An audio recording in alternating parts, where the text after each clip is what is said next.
بہرکیف اب میں بلا کسی تاخیر اس پروگرام کے پہلے مقرر فضیلت الشیخ حضرت مولانا شاہد جمال صاحب ندوی حفظہ اللہ استاد جامعہ ازہریہ دارالحدیث مئو سے درخواست کرتا ہوں کہ آپ تشریف لائیں اور ہم سامعین سے خطاب کریں۔ آپ کی شخصیت محتاج تعارف نہیں، آپ کئی سالوں تک یہاں مدرسہ اسلامیہ انوار العلوم امیلوں میں بحیثیت مدرس تدریسی خدمات انجام دیے ہیں، اور اس وقت آپ اپنے علاقے مئو میں تدریسی خدمات انجام دے رہے ہیں۔ میں آپ سے درخواست کرتا ہوں کہ آپ تشریف لائیں اور ہم سامعین سے خطاب کریں۔ السلام علیکم ورحمۃ اللہ وبرکاتہ۔ ان الحمد للہ نحمده ونستعینه ونستغفره ونؤمن به ونتوکل علیہ ونعوذ باللہ من شرور انفسنا ومن سیئات اعمالنا من يهده الله فلا مضل له ومن يضلله فلا هادي له وأشهد أن لا إله إلا الله وحده لا شريك له وأشهد أن محمدا عبده ورسوله أما بعد فإن خير الحديث كتاب الله وخير الهدي هدي محمد صلى الله عليه وسلم وشر الأمور محدثاتها وكل محدثة بدعة وكل بدعة ضلالة وكل ضلالة في النار۔ أعوذ بالله من الشيطان الرجيم، بسم الله الرحمن الرحيم۔ وقرن في بيوتكن ولا تبرجن تبرج الجاهلية الأولى وأقمنا الصلاة وآتينا الزكاة وأطعنا الله ورسوله إنما يريد الله ليذهب عنكم الرجس أهل البيت ويطهركم تطهيرا۔ رب اشرح لي صدري ويسر لي أمري واحلل عقدة من لساني يفقهوا قولي۔ سبحانك لا علم لنا إلا ما علمتنا إنك أنت العليم الحكيم۔ صدر محترم، علماء گرامی قدر، بزرگوں، نوجوانوں، اسلامی ماؤں اور بہنوں، آج کے اس پروگرام میں مجھے اہل بیت کی محبت، اہل بیت کے فضائل اور حقوق کے عنوان سے خطاب کرنے کے لیے مدعو کیا گیا ہے۔ اسی لیے اسی عنوان کی مناسبت سے میں نے سورۃ الاحزاب کی آیت نمبر 33 آپ کے سامنے تلاوت کی ہے، جس آیت کریمہ کو مفسرین آیت تطہیر کے نام سے جانتے ہیں۔ اللہ تعالیٰ نے سورۃ الاحزاب کے اندر چوتھے رکوع کے شروع سے لے کر کے چوتھے رکوع کے بالکل آخر تک سورۃ الاحزاب کی آیت نمبر 28 سے لے کر کے آیت نمبر 34 تک باقاعدہ نبی پاک صلی اللہ علیہ وسلم کی ازواج اور امہات المؤمنین کا تذکرہ کیا، اور ازواج مطہرات امہات المؤمنین کے لیے اللہ تعالیٰ نے سورۃ الاحزاب کا ایک مکمل رکوع نمبر 4 نازل کیا، اور جہاں اللہ تعالیٰ نے اس آیت کریمہ میں اہل بیت کے فضائل کو اور ان کی تطہیر کا تذکرہ کیا ہے، وہیں پر اللہ تعالیٰ نے اس آیت کریمہ میں نبی پاک صلی اللہ علیہ وسلم کی ازواج کے فضائل اور ان کے حقوق کا اور ان کے لیے کچھ شرعی نصیحتوں کا بھی ذکر کیا ہے۔ قرآن مجید کی سورۃ الاحزاب کی یہ آیات بنیادی طور سے جب آپ رکوع نمبر 4 کا سورۃ الاحزاب کے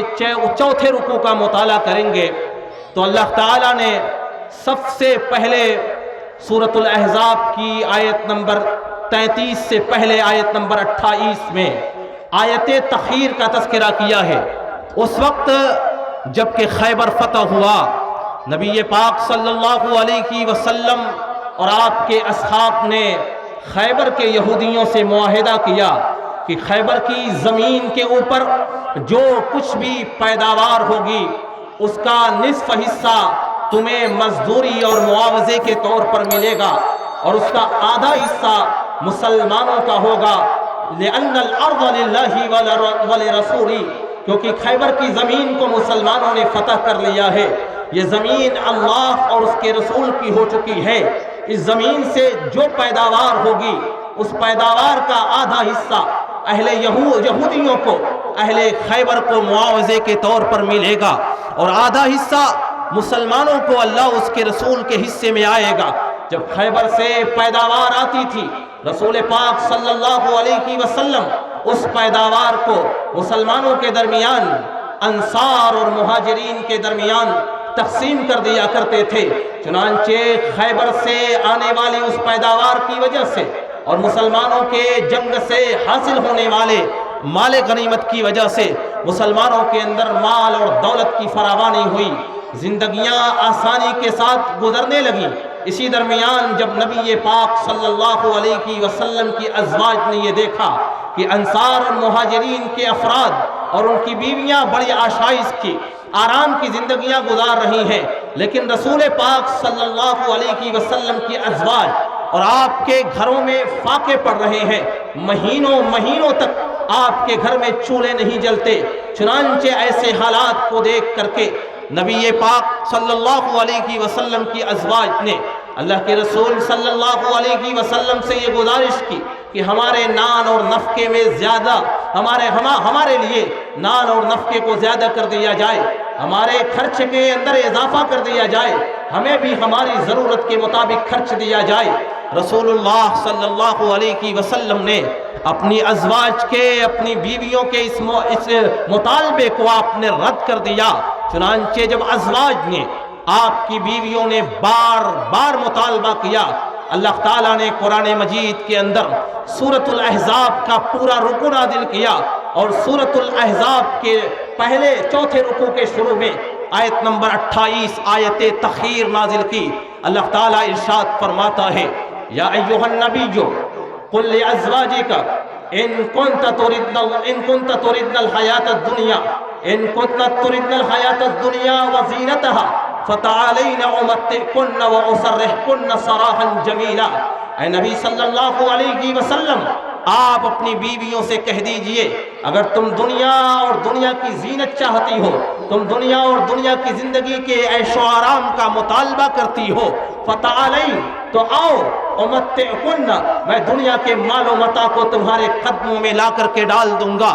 لیکن اس آشائش کے بعد، اس عیش و عشرت کی زندگی کے بعد میں تمہیں اپنے نکاح میں نہیں رکھوں گا، وَأُسَرِّحْكُنَّ سَرَاحًا جَمِيلًا، تمہیں بڑے اچھے انداز میں تمہیں اپنے نکاح سے رخصت کر دوں گا، تم سے علیحدہ اور جدا ہو جاؤں گا۔ اگر تم دنیا اور دنیا کی زینت چاہتی ہو، اگر چاہتی ہو کہ تم بھی آرام اور عیش کی زندگیوں کو گزارو، تو آؤ، میں تمہیں دنیا کی نعمتیں دوں گا، دنیا کی نعمتوں کو تمہارے قدموں میں لا کر کے ڈال دوں گا، لیکن پھر اس کے بعد تم میرے نکاح میں باقی نہیں رہو گی۔ وَأُسَرِّحْكُنَّ سَرَاحًا جَمِيلًا، میں تمہیں بڑے اچھے انداز سے اپنے نکاح سے رخصت کر دوں گا۔ وَإِن كُنتَ تُرِدْنَ الدَّارَ الْآخِرَةَ، لیکن اگر تم دنیا کی زندگی کا مطالبہ نہیں کرو گی، اگر تم آخرت کی زندگی کا مطالبہ کرو گی، آخرت کی جنت کا تم مطالبہ کرو گی اور آخرت کی جنتوں میں جانا چاہو گی، تو پھر تم میرے نکاح میں باقی رہو گی۔ فَإِنَّ اللَّهَ أَعَدَّ لِلْمُحْسِنَاتِ أَجْرًا عَظِيمًا، اللہ تعالیٰ نے بہترین عمل کرنے والے، دنیا میں بہترین اعمال کرنے والوں کے لیے اجر عظیم تیار کر رکھا ہے۔ اس طریقے سے اس آیت تخیر میں نبی پاک صلی اللہ علیہ وسلم کی ازواج کو، آپ کی بیویوں کو اختیار دے دیا گیا، اگر چاہو تو تم دنیا کی آشائش کا مطالبہ کر لو، دنیا کی آشائش سے تمہیں حاصل ہو جائیں گی، لیکن نبی صلی اللہ علیہ وسلم تمہیں اپنی زوجیت سے نکال دیں گے، تمہیں طلاق دے دیں گے۔ آیت تخیر کے بعد نبی پاک صلی اللہ علیہ وسلم نے اپنی ایک ایک بیویوں کو بلایا اور بلانے کے بعد یہ آپشنز رکھا، اگر تم دنیا کی نعمتیں چاہتی ہو تو دنیا کی نعمتیں میں تمہیں دینے کے لیے تیار ہوں، لیکن یاد رکھنا پھر تمہیں میرے نکاح سے اور میری زوجیت سے ہاتھ دھونا پڑ جائے گا۔ نبی پاک کی تمام بیویوں نے اللہ کے رسول کو اختیار کیا، وہ تقوی اور طہارت والی زندگی گزارنے والی ازواج، انہوں نے دنیا اور دنیا کی نعمتوں کو اختیار نہیں کیا، ان کے سامنے آپشن اور اختیار رکھا گیا تھا، لیکن پھر بھی انہوں نے آخرت کو چنا، نبی پاک صلی اللہ علیہ وسلم کو چنا۔ یہ اس بات کی دلیل ہے کہ ازواج مطہرات بڑی پاک دامن، بڑی پاکیزہ زندگی گزارنے والی، وہ بڑی متقی اور پرہیزگار شخصیات کی حامل تھیں۔ آیت تخیر کے نزول کے بعد نبی کائنات جناب محمد الرسول اللہ صلی اللہ علیہ وسلم کی ازواج کو اللہ تعالیٰ نے بہت ساری نصیحتیں کی، بہت ساری نصیحتیں ان کے بارے میں نصیحت کی آیات نازل کی، اور پھر اس کے بعد آیت تخیر کے بعد نبی پاک صلی اللہ علیہ وسلم پر یہی آیت کریمہ آیت تطہیر نازل ہوتی ہے، اور اللہ کے رسول کی بیویوں سے کہا جاتا ہے وَقَرْنَ فِي بُيُوتِكُنَّ وَلَا تَبَرَّجْنَ تَبَرُّجَ الْجَاهِلِيَّةِ الْأُولَىٰ۔ اے نبی کی بیویوں، تم اپنے گھروں میں ٹھہری رہو، تم اپنے گھروں میں سکونت اختیار کرو، تم اپنے گھروں سے باہر بے جا نہ نکلو، وَلَا تَبَرَّجْنَ تَبَرُّجَ الْجَاهِلِيَّةِ الْأُولَىٰ۔ اور جس طریقے سے زمانے جاہلیت میں عورتیں اپنے زیب و زینت کا اظہار کرتی تھیں، زرق برق لباس پہن کر کے مردوں کے سامنے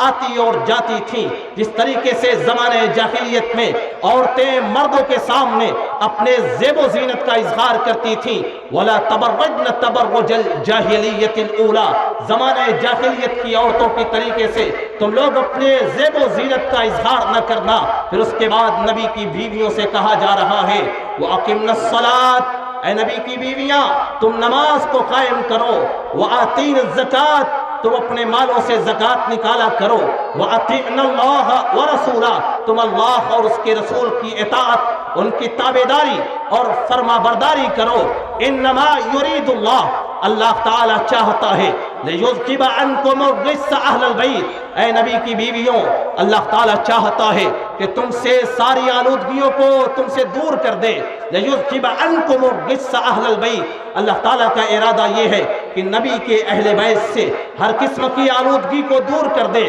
وَيُطَہِّرَکُمْ تَطْہِیرًا، اور اللہ تعالیٰ چاہتا ہے کہ تمہیں ہر قسم کی آلودگیوں سے اور گندگیوں سے پاک اور صاف کر کے تمہیں پاکیزہ اور مقدس بنا دے۔ قرآن مجید کی اس آیت کریمہ میں سورۃ الاحزاب کی اس آیت نمبر 33 میں اللہ تعالیٰ نے نبی پاک صلی اللہ علیہ وسلم کی بیویوں کو مخاطب کیا اور کہا وَقَرْنَ فِي بُيُوتِكُنَّ، تم لوگ اپنے گھروں میں ٹھہری رہو، اور پھر اس کے بعد ان سے کہا گیا تم نماز قائم کیا کرو، تم زکوٰۃ کو ادا کیا کرو، تم لوگ اللہ اس کے رسول کی اطاعت اور فرما برداری کیا کرو۔ پھر اس کے بعد انہی نبی کی بیویوں کے بارے میں کہا جا رہا ہے انما یرید اللہ، اللہ کا ارادہ یہ ہے لیذھب عنکم الرجس، تمہیں آلودگیوں سے پاک و صاف کر دے، وَيُطَہِّرَکُمْ تَطْہِیرًا۔ آیت تطہیر آیت اہل بیت نبی کی بیویوں کے بارے میں نازل ہوئی ہے۔ پورا رکوع آیت نمبر 28 سے لے کر کے آیت نمبر 34 نبی صلی اللہ علیہ وسلم کی بیویوں کے بارے میں نازل ہوا ہے۔ اس پورے رکوع کی 7 آیات میں تقریباً 26 بار مؤنث کا صیغہ، تقریباً 26 مرتبہ مؤنث کے صیغے استعمال کیے گئے، اور مؤنث کے وہ تمام صیغوں سے مراد نبی پاک صلی اللہ علیہ وسلم کی ازواج۔ اس آیت کریمہ کے اندر اس پورے رکوع میں متعدد بار مؤنث کی ضمیر استعمال کی گئی، وہ تمام ضمائر نبی پاک کی ازواج کی طرف لوٹ رہی ہیں، اور جو اہل بیت کہا گیا ہے اس بیت سے مراد نبی پاک کا وہ گھر ہے جو گھر آپ نے اپنی بیویوں کے لیے مسجد نبوی کے بغل میں بنا کر کے دیا تھا، جس گھر میں رسول پاک کی بیویاں سکونت اختیار کرتی تھی، اسی گھر کو مراد دیا گیا، اسی گھر کے مکینوں کو، اسی گھر میں رہنے والوں کو اہل بیت کہا گیا۔ اہل بیت سے مراد نبی پاک صلی اللہ علیہ وسلم کی ازواج اور آپ کی بیویاں ہیں۔ قرآن مجید کی آیات اس بات کے اوپر شاہد ہے، اور قرآن مجید کا یہ پورا رکوع اس بات کے اوپر دلیل ہے کہ اللہ کے رسول صلی اللہ علیہ وسلم کی بیویاں اہل بیت میں اولین طور پر داخل ہیں۔ خاص طور سے اہل بیت کی آیات اور آیت تطہیر نبی پاک صلی اللہ علیہ وسلم کی بیویوں کے بارے میں نازل ہوئی ہے۔ چنانچہ سورۃ الاحزاب کی اسی آیت کریمہ کی تفسیر میں امام فخر الدین رازی اپنی تفسیر کبیر کے اندر لکھتے ہیں انہا شاملۃ لنسائہ لأن سیاق الآیت ینادی بذلک۔ یہ آیت کریمہ اہل بیت کی آیت تطہیر نبی پاک کی تمام ازواج کو اور آپ کی تمام بیویوں کو شامل ہے۔ اہل بیت سے مراد اللہ کے رسول کی تمام بیویاں ہیں، لأن سیاق الآیت ینادی بذلک، کیونکہ آیت کریمہ کا جو سیاق ہے، آیت کریمہ کا جو سیاق و سباق ہے، اس آیت سے پہلے کی جو آیات ہیں وہ چیخ کر کے اعلان اس بات کے اوپر پکار رہی ہیں کہ اس سے مراد نبی پاک کی بیویاں ہیں۔ قرآن مجید کی اس آیت کریمہ کی تفسیر میں امام قرطبی رحمۃ اللہ علیہ نے حضرت عبداللہ ابن عباس رضی اللہ تعالی عنہ کا قول نقل کیا، ہم زوجاتہ خاصتاً اہل بیت سے مراد، آل رسول سے مراد، اطرت رسول سے مراد، آل بیت سے مراد، ہم زوجاتہ خاصہ نبی پاک صلی اللہ علیہ وسلم کی بیویاں ہیں، اور خاص طور سے خصوصی طور سے قرآنی آیات میں وہی مراد ہے۔ اور حضرت اکرمہ جو کہ حضرت عبداللہ ابن عباس رضی اللہ تعالی عنہ کے شاگرد ہیں، فرماتے ہیں من شاء بعلتہ انہا نزلت فی نساء النبی صلی اللہ علیہ وسلم، جس کے پاس طاقت و قوت ہو اور جو چاہے آ کر کے مجھ سے مناظرہ اور مباہلہ کر لے۔ یہ آیت کریمہ نبی پاک کی بیویوں کے بارے میں خاص طور سے نازل ہوئی ہے۔ حضرت اکرمہ کہتے ہیں میں اس بات پر مباہلہ اور مناظرہ کرنے کے لیے تیار ہوں۔ بہرحال بتانے کا مقصد یہ ہے کہ پورا رکوع آیت کریمہ اور پورا رکوع آیت تطہیر اور آیت اہل بیت کا پورا سیاق اس بات کی دلیل ہے کہ سب سے پہلے اہل بیت کے اندر اگر کوئی داخل ہے تو وہ نبی صلی اللہ علیہ وسلم کی بیویاں ہیں۔ نبی کائنات جناب محمد رسول اللہ صلی اللہ علیہ وسلم کی ازواج کے بعد اہل بیت میں حضرت علی ابن ابی طالب، آپ کی آل و اولاد بھی داخل ہیں۔ دلیل صحیح مسلم جلد 2 کی وہ روایت جس کی راویہ حضرت عائشہ رضی اللہ تعالی عنہ، حضرت عائشہ فرماتی ہیں نبی پاک صلی اللہ علیہ وسلم خرج النبی صلی اللہ علیہ وسلم غداۃ یوم وعلیہ مرط مرحل من شعر اسود۔ نبی پاک صلی اللہ علیہ وسلم ایک روز اپنے حجرے مبارک سے نکلے، آپ کے بدن کے اوپر ایک کالی چادر تھی جس کے اوپر کجاوے اور پالان کی تصویر بنی ہوئی تھی۔ اسی درمیان حضرت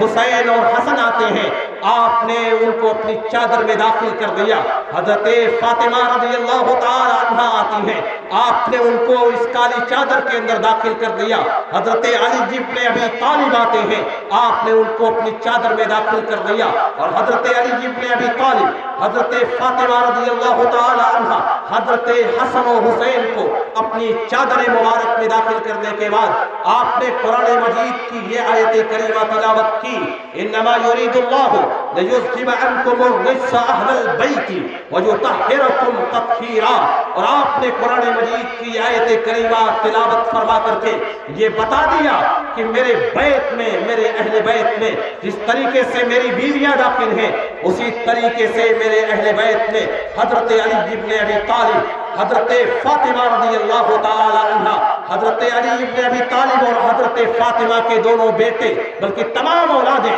حضرت حسن و حسین بھی داخل ہیں۔ نبی پاک صلی اللہ علیہ وسلم کے اہل بیت میں، آل رسول میں